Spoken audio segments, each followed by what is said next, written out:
Safaricom is the biggest beast at the Nairobi Securities Exchange. Market cap is around $10 billion, and therefore its earnings release the single most important development at the stock exchange.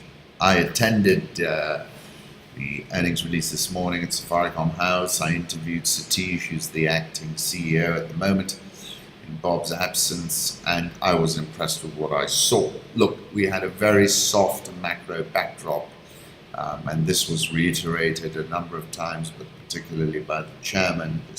We had the drought, the spike in food prices, the credit crunch, and then the political, the months of political activity, which kind of dampened down activity even more.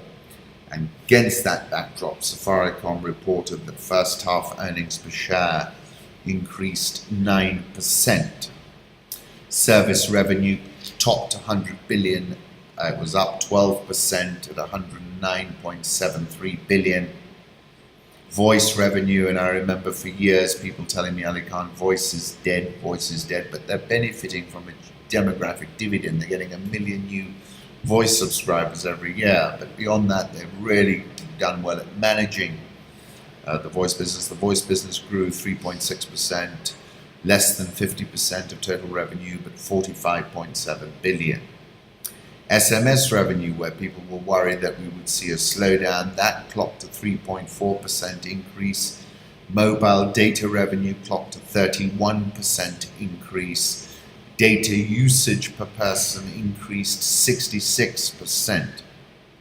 MPESA revenue a little bit lower than I expected at plus 16.2%, 30.05 billion.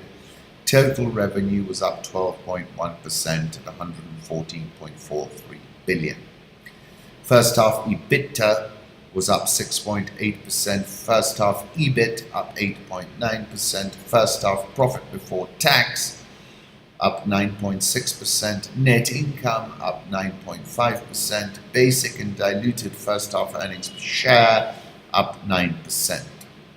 Shareholders' funds were 94.82 billion at the end of this reporting period.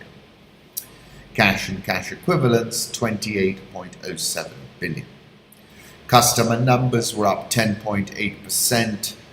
Mobile data customers up 13.5%, M-PESA customers up 9.5%. And basically, as I said, soft macro backdrop, Safaricom have served up another compelling set of earnings. Voice is still alive and kicking, data plus 31%, M-PESA plus 16.2%. Led the charge. Chairman spoke about looking at geographical expansion, bullish. MSoko was launched. This is their e-commerce platform. These were strong and shapely earnings. Take a look at this Safaricom slide they released. It's a two-pager, but condenses the financial earnings. Take a look at this tweet of mine, which gives you a snapshot of the earnings, as does this other tweet. Also, if you exclude the one-off adjustment in the prior year, underlying EBIT grew by 20.6% year on year. It was a strong financial performance driven by 12% growth in service revenue and a 20.6% improvement in EBIT on an underlying basis.